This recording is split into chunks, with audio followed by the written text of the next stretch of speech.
So this morning we are continuing our new series entitled Miraculous, Trusting God to Do the Impossible. And we kicked the series off last Sunday. Again, if you were not able to be with us last week and you want to listen to or watch the sermon from last Sunday, you're welcome to do that. You can just go right directly onto the MSCC website. And there's both a podcast link and also a YouTube link there to the video. So if you'd like to watch the sermon last Sunday, you can do that as well. But we started off the series last Sunday. I kind of spent the first half of the message kind of setting things up and kind of giving some intro and some background. And then we jumped into looking at Jesus turning water into wine. And I talked a little bit about the series graphic, and as you look at the graphic here, you see a picture of the parting of the Red Sea. And as I mentioned last week, this image is really intended to be a weekly reminder for us of God's power and His ability to do the impossible in our lives. If you know the story of in the book of Exodus and God parting the Red Sea for the Israelites to make it through safely, that's just a miracle of epic proportions. Who else could do such a thing, right, other than God? So it's God. All things are possible, and God is able to do the impossible in our lives. And so this graphic is intended to be a reminder of that each and every week that we meet together and go through this series. And we need to develop or to recover. We talked a little bit, too, about wanting to recover an accurate theology of God. A lot of times we're focused so much on having all the correct theology, the right things that we think about God, that God is love and God is holy and God is just and all of these wonderful things about God. But we also need to recover an accurate theology of God being a miracle worker, God who does the impossible. It's kind of a part of His nature. It's a part of how He operates. He just makes things happen. How else do we explain the creation, right? Other than just being a complete sheer miracle of epic proportions. And so we can trust God to do the impossible in our lives. I also just wanted to remind us that we had a couple of little disclaimers last week as we kicked off this series. And we said, first of all, don't seek miracles, seek Jesus, and miracles will find you. And the reason why it's important to kind of communicate this is that sometimes we can get into a mindset where we kind of see God as a genie in a bottle. And it's like, well, we just expect God to do things for us. And God can do the miraculous. He can part the Red Sea. So darn it, God, take care of this and do this. I expect you to change this situation or to do this thing. I kind of demand it. It's like, I'm going to pronounce it to be so, and I want you to do it. And so I'm going to ask you and demand you to do it. And I expect you to do it because I'm asking you to. And this is just kind of not the way to approach, obviously, our relationship with God. The focus as we kind of talk about this series on miracles, it could lead us to think in such a ways that we need to expect miracles to happen all the time. But instead, what we need to be focusing on is focusing on Jesus. As we work on developing and staying in a close relationship with Jesus, fostering and developing that relationship, miracles will find us. It's amazing how many things that God does in our lives as we stay connected and close to Him. Okay? And then the second little disclaimer was learn to find miracles in the monotony. Right? Be careful not to miss the miraculous that we're already experiencing. We always have to be looking for something that doesn't exist yet. Right? That is a common way of operation for us as human beings, especially in our context today, which is so productivity driven, so much forward thinking. We plan our schedules, we plan our weeks, and we very rarely live in the moment of our day-to-day existence. We're always thinking about what comes next, as opposed to being fully present where we are now and experience the things that God is bringing into our lives around us and to thank Him for the miraculous that we're experiencing on a day in and day out basis. And so it's important for us to be able to recognize God's miraculous experiences that are found in the everyday common occurrences of our lives. And we talked a little bit about that last week as well. The fact that we're all sitting here in this room, spinning on this crazy planet and not being thrown off into outer space somewhere is a pretty miraculous thing. But we just don't think about it, right? We don't appreciate it maybe at the level that God wants us to be aware of, the ways in which He's performing the miraculous on a minute-by-minute basis. And so again, last week we looked at Jesus' first public miracle, the turning of water into wine. And we talked about the fact that God cares about the minute details of our lives, that He does things with such extravagance to show us His goodness. And sometimes all that's necessary is for us to make Him aware of the situation that we're dealing with. Again, I encourage you to go back and listen or watch that message from last week if you'd like to. This Sunday, we're going to take a look at a story from John chapter 4, starting at verse 46. And it's a story where Jesus heals the official's son. And so I'd like to read this morning, or you can just look on the screen if you'd like to as well. Once more, he, Jesus, visited Cana in Galilee, where he had turned the water into wine. And there was a certain royal official whose son lay sick at Capernaum. When this man heard that Jesus had arrived in Galilee from Judea, he went to him and begged him to come and heal his son, who was close to death. Unless you people see signs and wonders, Jesus told him, you will never believe.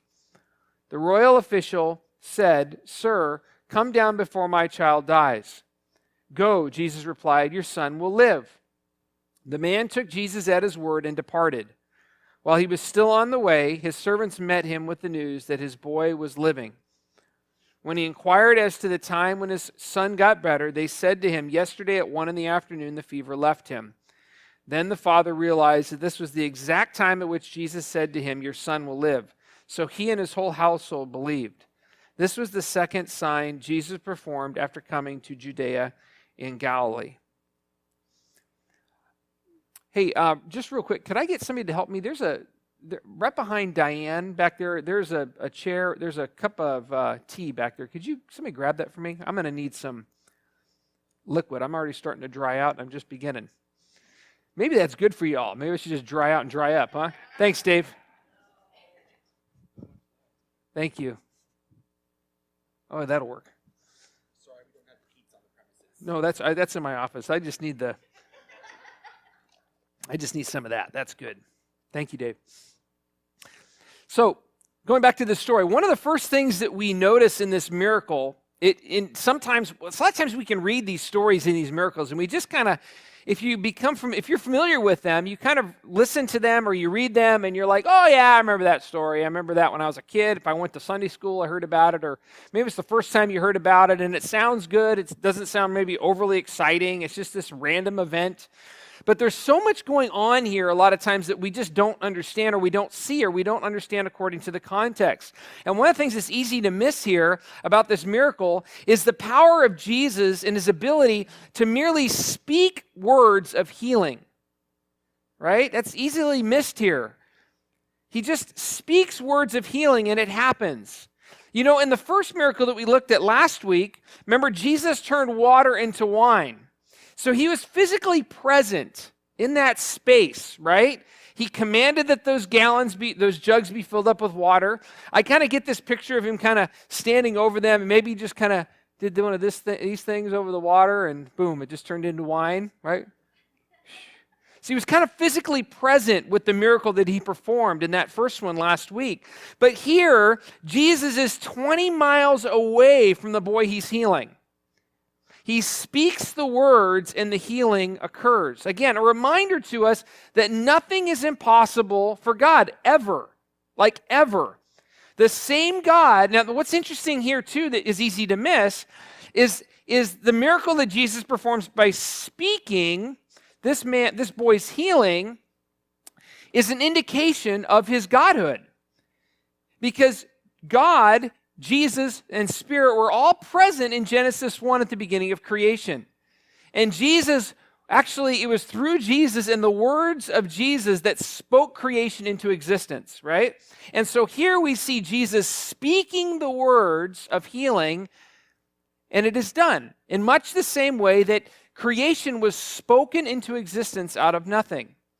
And so just kind of a neat thing, you know, he's something that might be easy to miss. He's speaking something to happen that's not even close to here. And this maybe makes more sense to us today when we think about the miraculous, because Jesus is no longer walking around the planet with us. Like, if he performs a miracle for us today, it's because he's doing it from, I wouldn't say afar because he's among us and present with us, but it's not like he's physically standing next to us and doing like pulling out a Will Chandler magic trick, right? Like I'm touching this and all of a sudden the TV goes away, right? But we kind of expect that Jesus is not physically with us, and so when he speaks out these words of healing, that makes more sense to us, right? Because he's already not here with us in physical form.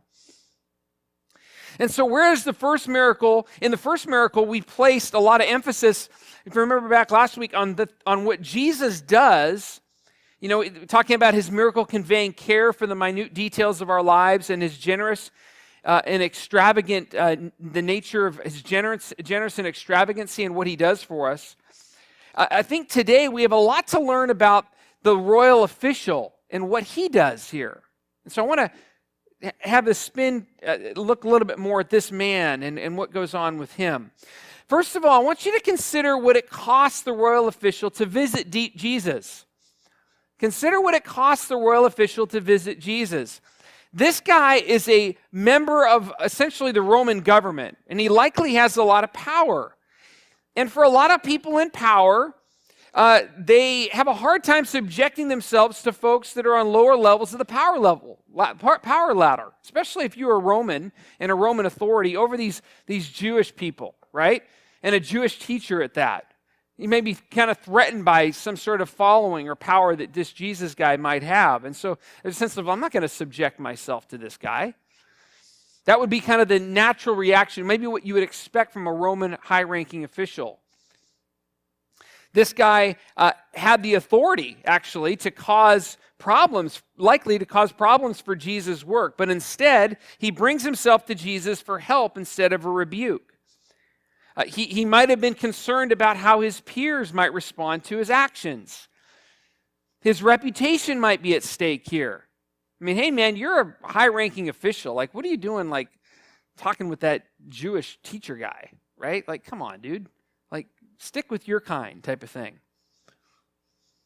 But this man, this royal official, has a need, and his love for his son and his need for his son's healing takes preeminence over everything else at this point. Okay, so consider what cost the royal official to visit Jesus. Also consider the posture of the Roman official. The scripture says that this man begged Jesus. That's significant. Consider what we just talked about in terms of his authority and power. He begs Jesus. He has authority and power over Jesus, yet he places himself in this position of servitude. He's likely on his knees pleading with Jesus to help his boy. Can you see the image in your mind? Picture it in your mind. He even uses the word here, if you catch it in the scripture, he uses the word sir in reference to Jesus, conveying a place of submission and dependency on him, asserting authority to Jesus over himself. I would contend that what we do many times in our times of need communicates to us what God's intention is for us for the general posture of our lives. Let me communicate that again. That what we do in our times of need communicates to us and can teach us how God expects us and wants us to live in our lives in general, right? So this place of servanthood or posture of humility that this Roman official has towards Jesus, the fact that his boy is sick brings him to that place. And as a result of that, you were able to be taught by our own actions, I guess in some ways, that is a lifestyle of submission and dependency that God has created us to live within. That is way more important, that leads to way more life in our life over power and independence. And so consider the posture here of the Roman official.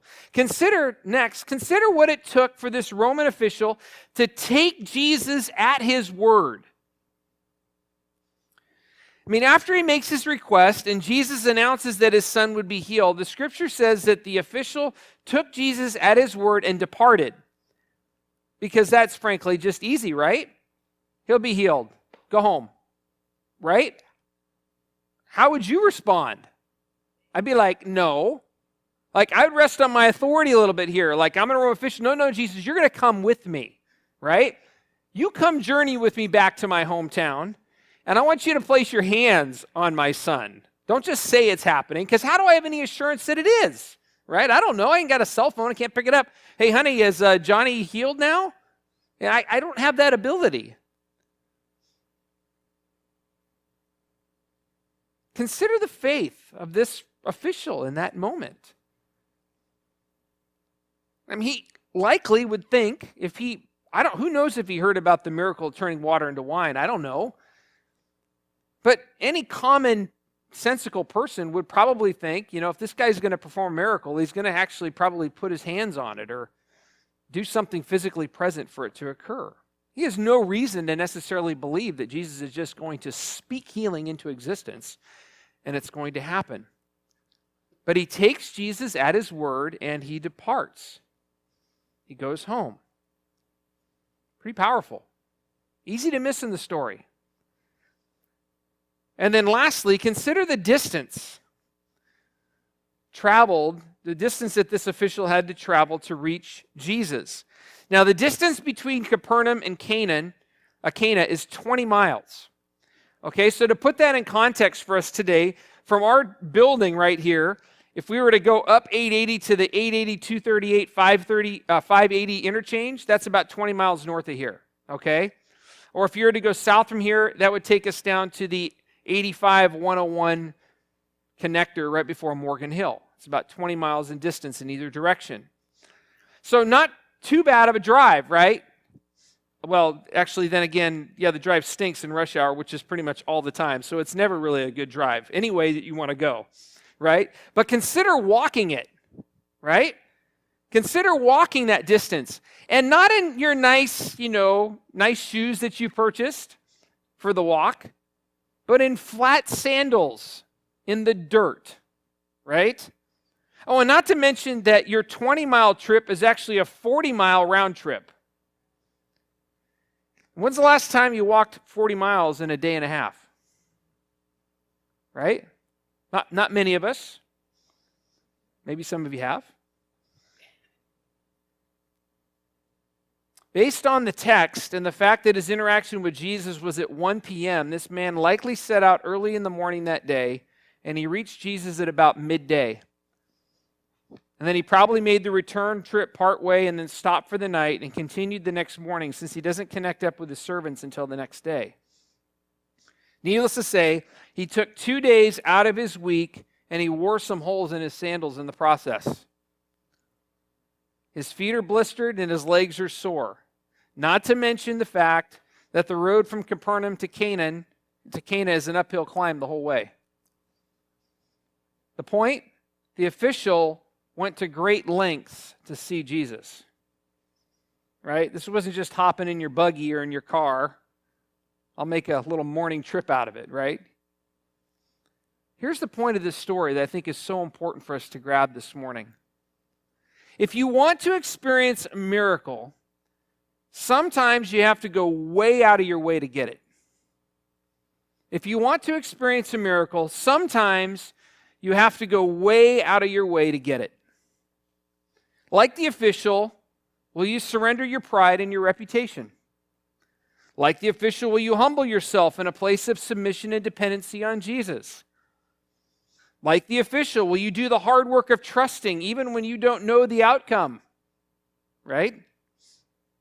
Like the official, are you willing to make personal sacrifices to your time and resources to see your miracle come to fruition? If you want to experience a miracle, sometimes you have to go out of your way, way out of your way, to get it. Now, I want to give a couple more examples to kind of drive home this point this morning. Consider the ancient city of Jericho. In order for Joshua, back in the book of Joshua, you can read about this story there. I think it's in Joshua chapter 7. In order for Joshua and the early Israelites to take possession of a major stronghold in this new promised land, right? This was the land that God promised Abram way back prior. He says, I'm going to give you that land as an inheritance You'll be able to settle there. You'll have families. You'll be a great nation, right? Well, this is the first blockage to possessing that land that God had promised them, is to take the ancient city of Jericho. The problem? The city was surrounded by an impenetrable wall. And how would they achieve their miracle? Well, they would do what any commonsensical military operation would do. They would walk around the wall, right? They would walk around the city once a day for 6 days in total silence. I would be curious to know what was going on at the top of that wall, right? We already know early in the passage that the people in Jericho were fearful of the Israelites because they had heard about some of the things that had happened before. But I also have to wonder how much ridiculing kind of happened. Like, hey, how's that walk going down there, right? What are you doing? You know, it's like, you're crazy. And they're walking, right? They're just one time around the city, one time a day for 6 days in silence. And then, to make things even worse, on the seventh day, they walk around the city 7 times. And then while they're doing that, they're making noise with instruments, right? As they're walking around 7, so they're making a huge commotion and a joyful noise, I guess, at the same time. And at the very end, they shout with one voice. And as they shout, what happens? The wall comes tumbling down.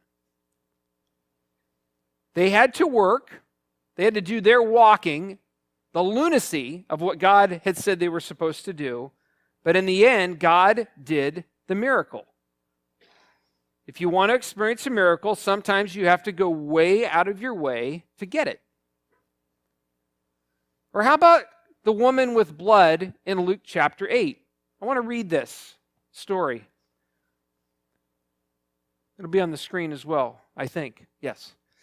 As Jesus was on his way, the crowds almost crushed him. And a woman was there who had been subject to bleeding for 12 years, but no one could heal her. She came up behind him and touched the edge of his cloak, and immediately her bleeding stopped. "Who touched me?" Jesus asked. When they all denied it, Peter said, "Master, the people are crowding and pressing around you." But Jesus said, "Somebody touched me. I know that power has gone out from me." Then the woman, seeing that she could not go unnoticed, came trembling and fell at his feet. In the presence of all the people, she told why she had touched him and how she had been instantly healed. And then he said to her, "Daughter, your faith has healed you. Go in peace." Now, women, can you imagine this? Right? For 12 years. Not to mention that she would be considered unclean and unworthy for 12 straight years because of her bleeding, according to Jewish culture and Jewish law. She's sick. She's in need of a miracle, and she risks. She brings her sickness and uncleanliness through a jam-packed crowd of people and inconspicuously touches Jesus, hoping to go unnoticed. But she thinks, and she has faith, that maybe if I just touch his garment, I'll be healed. And you know what? She is. She's healed miraculously. And then she's found out. Then she's not too happy about that part, right? I'm sure she's now thinking, man, I'm going to be beaten, or I'm going to be punished for what has happened. I've been found out. I've just subjected all of these people crowding around Jesus, right? I mean, in Jewish culture, it was like a big deal. Like, you don't associate with people that are dealing with, they're experiencing uncleanliness. Like, if you're touching them makes you unclean, and then you're not able to worship God effectively. Like, there's all these clean regulations that are all over Leviticus. Go read it. It'll put you to sleep at night. Okay? So this is a big deal because it's kind of like kind of another context in a different way. It's like the leper that, people would want to, like give way. Like, you've been bleeding for 12 straight years, like stay away from me, please, right?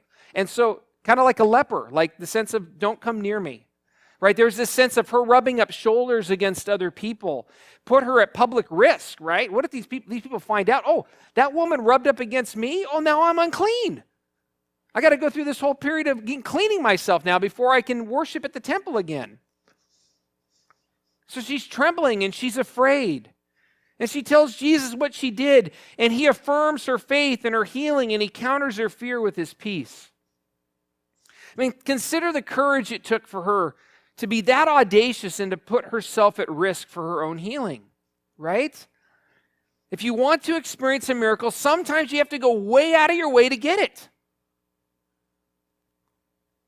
Or how about the woman with the alabaster jar in Luke chapter 7? I'm not going to read this. I'm just going to kind of summarize what goes on here. Or I'll read a couple of verses. It's not on the screen, so just listen. When one of the Pharisees invited Jesus to have dinner with him, he went to the Pharisee's house and he was reclining at the table. And there was a woman in that town who lived a sinful life, and she learned that Jesus was eating at the Pharisee's house. And so she came there with an alabaster jar of perfume. And she stood behind him at his feet weeping, began to wet his feet with her tears, and then she wiped him with her hair, kissed them, and poured perfume on them. And the Pharisees that are standing there witnessing this, like, dude, if Jesus was really a prophet, like, he would never let this woman do this because she's unclean. She's likely, this is likely not a ceremonial uncleanness, it's a moral issue probably. She's probably a prostitute in this context. We don't know for sure, but that's likely. And so the Pharisees looking at her, and to be honest with her, probably some of that perfume that she's got, like, helps her with her trade, right? And probably is a product of the money that she's made. Because that alabaster jar of perfume that she dumps all over Jesus' feet, those things were estimated to be worth about 300 denarii, and one denarii was 1 day's wage. So it was a pretty expensive jar of perfume that she just dumped all over Jesus' feet, right? But I want you to think with me on this. And so the Pharisees like, Jesus, you don't know what you're doing. And Jesus then goes into this other story and eventually kind of rebukes the Pharisee and then heals the woman. It forgives the woman of her sin. But what's so amazing about this story, think about this woman, right? Think about what it took for her. Like, think of pious, self-righteous, wealthy, powerful, religious people, like a Pharisee. And you can imagine how this woman felt being in their presence. Have you ever been around people like that? People that wore the garment of religiosity, of spirituality, and made sure that everybody kind of knew how spiritual they were. Or they were very quick to always talk about how their way of thinking was the right way. Or the area of moral sin that you're involved in is going to separate you from going to heaven. Or you should do a better job of keeping these rules and these regulations and these things, like, because God wants you to, right? And the whole list goes on and on. Have you been around people that have made you feel like I'm being judged and being looked down upon by other people who think that they're better than me from a religious perspective, right? Now consider walking into a house full of people like that, right? Interrupting a dinner party. The only woman to walk in that room. And all those Pharisees know who she is because in their hypocrisy, they've probably slept with her, to be honest with you, right? And she walks in that room and she busts open this jar of perfume, pours it all over his feet, wipes it with her hair. What's going on in her heart? She's done. Right? We don't know what her life has been, but she's done with it. She's like, I'm done. Wait, what else would motivate her to do that, right? She's at her wit's end. I'm in. I'm going all in now. I'm going to walk into the lion's den and I'm going to meet Jesus. Think of the courage it took her to not only humble herself and experience the forgiveness of Jesus, but the courage it took to go into a Pharisee's house, knowing that they all knew who she was and what she did for a living, likely. If you want to experience a miracle, sometimes you have to go way out of your way to get it. I'll share one more example with you. I love this story in Mark chapter 2. Have you heard of the story about the 4 guys who cut a hole in the roof of the house? Right? So there's these 4 guys that want to see their friend get help and get healing. He's been paralyzed. We don't know why, if he's been paralyzed for birth or not. Probably not, because he probably wouldn't have had 4 friends care about him the way that they did if he was paralyzed by birth. Just because the way the social culture worked back then, he would have been probably more ostracized in the culture.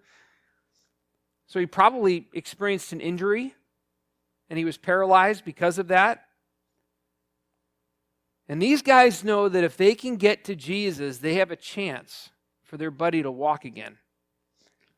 The problem is that Jesus is a rock star, right? Like, he's totally packed out this house. Like, there's people from all over the city that are jammed in to come hear him preach and to listen to him and to be around him. Get that picture in your mind, right? A house that's just full of people and Jesus standing in the middle of the room, right? And teaching and sharing with these people from the city.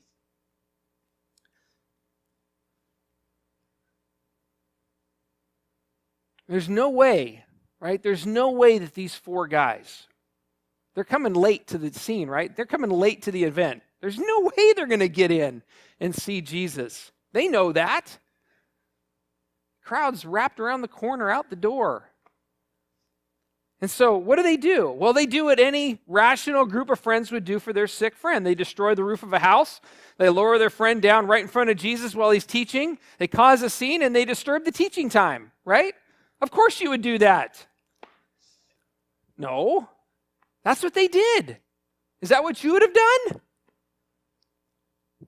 And there you go. That's not the real house. Thatched roof house, probably like that. Rip a hole right in the middle of the top of that thing. Just drop him down. And prepare for it, right? They're not going to throw him down there. They're got to lower him in ropes they've taken some preparation here. How are we going to get to Jesus? Jesus is amazed at their faith. And worthy of another sermon another time, he actually pronounces forgiveness of the man's sins based on his friend's act of faith. That's a pretty powerful thing. That's kind of mind-boggling. He looks at their faith and he says, "Son, your sins are forgiven." Pretty cool. And he heals this guy. These four guys didn't settle for no. They didn't settle for it's not possible to see the needed miracle happen. Instead, they destroyed the roof of a house to get to Jesus, recognizing the possible financial consequences as well as the social consequences of their actions, right? If you want to experience a miracle, sometimes you have to go way out of your way to get it. What are you willing to do to see a breakthrough in your life?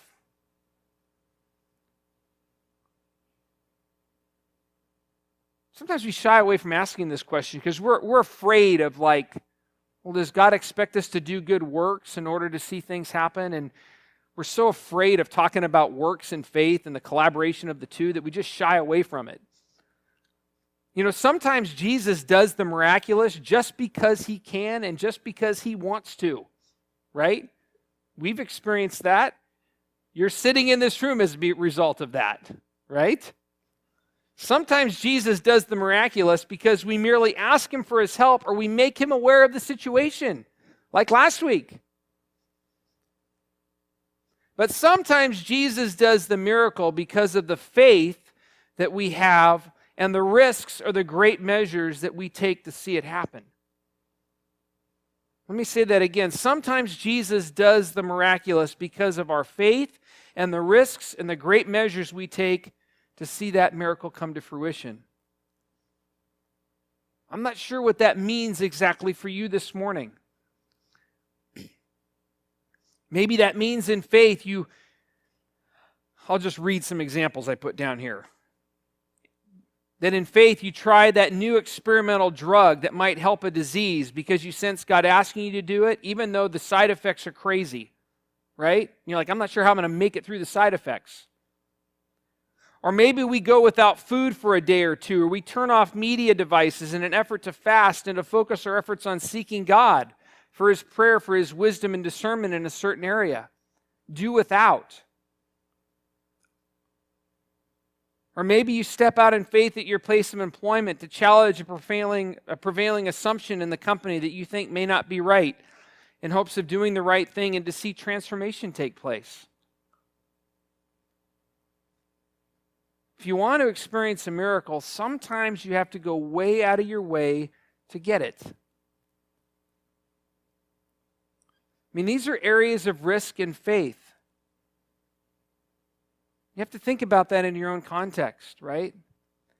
Is God calling me to greater steps of faith and even steps of risk? before I might see a breakthrough in some of the areas that I'm seeking him with? Certainly God's not standing up there holding a gavel, wanting to beat you over the head with it, or to say, if only you would exercise a little bit more faith, Darren, then I'll pour out my blessings on you, because it's all about how much faith you exercise in all your works and all that stuff. I will tell you personally, God doesn't work that way. But I will tell you what God does. God says, Darren, if you want to see more of a breakthrough in that area, how much do you really want it? Are you willing to work a little bit for that? Harder than you are? Are you willing to seek me more diligently than you have been? Right? We shouldn't have to shy away from that. That's a good thing. God understands us. He knows what pulls our strings, right? He knows that I can be prone to maybe expecting God. I've seen God do the miraculous in my life just out of the whim, right? So I look at my life with God, and a lot of times I just nothing surprises me anymore. I think I shared that with somebody else. Nothing surprises me. I've seen him do crazy things. I'm like, I'm thankful, and it doesn't surprise me. But the downfall to that is that sometimes God says, okay, Darren, yeah, you're right. I can do that, and I've done that. But you know what? Maybe some of those things you're looking for resolution or guidance on, I want you to work a little bit more on your end to bring that to fruition. And I will support that action of risk and faith with greater clarity, right? Because he knows that's what's needed for me in that moment, in that time. And I think that's probably true for all of us in a lot of different areas of our lives.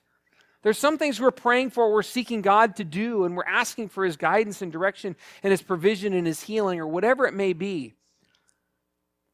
And we certainly want to live in a posture of dependency and openness and bringing those requests and those needs and to circle them in prayer and to keep them before him. But I would challenge you to ask God, would you show me, is there something more that you'd like me to do? Ask him that question. Is there something more that I can do to help get the process of provision, of discernment, get that process started a little bit more? Is there something more that you would require of me? That shouldn't be a fearful thing for us to ask God to do. After all, we don't sit on the thrones of our lives. He's our owner, our maker, right? He can demand everything from us. We know because he's good and he's gracious and is loving, that his demands upon us are not burdensome, except for the fact that he calls us to die to ourselves. That's a little burdensome, I guess, in a lot of ways, right? But he wants us to come before him. He wants us to present ourselves to him. And he wants us to take true measure of who we are in relation to him. There is a value in having an appropriate holiness and fear for God. Not because we're afraid that he's wrathful and vengeful and wants to beat us up, but a holy reverence and fear to recognize the power, the authority, the greatness, the majesty, the godness, the creativeness, the everything about him. That we come before him and say, man, I am nothing compared to that. Life isn't about me. It's all about you. And when I come to that place of awareness, I find life. I find that God's created me to live in that place of dependency and that openness and that surrender. And so as I mentioned last week, there may be some things that you're circling in prayer. I mentioned last week that I wanted to encourage you to maybe take some 3x5 cards and write down several things that you feel as though these are important things in your life right now. They could be job situations, housing situations, financial, healing, relationship issues, conflict, whatever. It could be anything, right? There's so many different things that plague us and discourage us and that we are seeking God's restoration, healing, and help with. And so I encourage you to take some time to write down several of those in your own life. Write down each one on a 3x5 card. And to commit to praying through those daily, bringing them up before God and just offering them to him, making him aware of this, right? Making him aware of this situation that's before you. Asking for his peace and his resolution and his help and whatever it is. But I want to encourage you too in those things to add another little step to it this morning, and that is, like I just said before, be intentional about asking God, is there something more that I can be doing in relation to this request or this request that I'm praying about? And trust that God will, by His Spirit, will guide you and show you. It might be actually quite surprising. You may come out of that and go, wow, I have a lot of clarity that actually, instead of just waiting on God for this miracle to happen or this provision to happen, He's actually calling me to do this. And I feel a sense of peace and rightness about that He's leading me to take some action in this way. I mentioned it before, but before I came to Mission Springs, I've shared this a couple times, but it relates as I was thinking about it. This thing is, I left my previous church, and I only had so much money to live on for our family, and I had so many people talking to me about networking. Like, Darren, you got to network your butt off. You got to get your word out to as many people in the area and make those connections and all that stuff. And I just had a sense that God was saying, I don't want you to network. I want you to network with the people I bring to you. And He said, and I want you to wash windows. And so that's what I did. I washed windows a little bit. I networked with people that as I had a scheduled meeting with somebody, or I heard about somebody I should talk to, I'd bring that to God. Is this somebody I should go meet with? And if I had a sense that God was saying, yes, go do it, there's a sense of peace in my spirit that I should make that investment, I would do it. And there were other people that I sensed that there was a sense of oppression that came with it. I just nope, I'm not going to do that one. And so I very practically was trying to put into place this idea of wanting to see. I didn't know what the next step was. I didn't know anything about Mission Springs, right? I didn't know about this church. Nothing. But God knew, right? And so part of me was learning to just wait on God to do what God does. I was totally in that spot. Couldn't manufacture a job on my own, right? I could, kind of. But in kind of it's kind of a complicated thing in terms of what I do, in terms of it's kind of like finding a needle in the haystack, to be honest with you. It's a little wonky that way.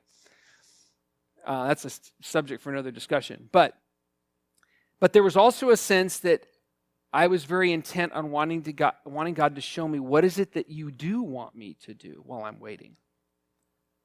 Right? And it was in that process where I started to follow what God was asking me to do. Sometimes made sense, sometimes didn't make sense. But I recognized that if I wanted to see God's provision, I had to do things on my end to bring that about as well. But it didn't all rest on my activity. It rested on God's provision. But He wanted me to join Him. And so as you think about these things that you're praying through, ask Him, how can I join you in this? And then take some steps of faith to enact some things that you feel sense that He's calling you to do. Don't make it up, right? Don't feel like each of the things you wrote down, you have to have something, an action point that goes with it. Just leave it before Him, right? Spirit of God, guide me, lead me here. And then pay attention. One of the great ways of discernment that I would encourage you to think about is to sit with a prayer request like that and to bring it before God and then to talk with God and say, now God, help me would you speak to me now in my own mind, in my own heart, and then actively take time to pay attention to what things start to come to your mind in that process. Right? Sometimes we ask God to speak and then we run away and we don't give Him any time to speak to us. We don't listen, right? So take some time to actively sit with something and then have Him work and ask Him to develop the awareness to listen and to understand what He might be saying to you in it. Pay attention to the thoughts that come to your mind, or pay attention to the conversations that you may have the ensuing couple of days. Be discerning, right? And look, is God trying to speak to me through that, right? Doesn't mean you jump at everything, right? But it's just an awareness that God wants to communicate to me. He wants to give me guidance. He wants to honor my request to say, God, what do you want me to do to help in this area? Is there something more to do? wants to provide provision and guidance and discernment for you in that area. And it may be, no, don't do anything. I got it covered. Or it may be, yeah, I want you to consider doing X, Y, and Z. And so this is an opportunity for that. Okay? So I want to encourage you to do that this week as you look at those requests.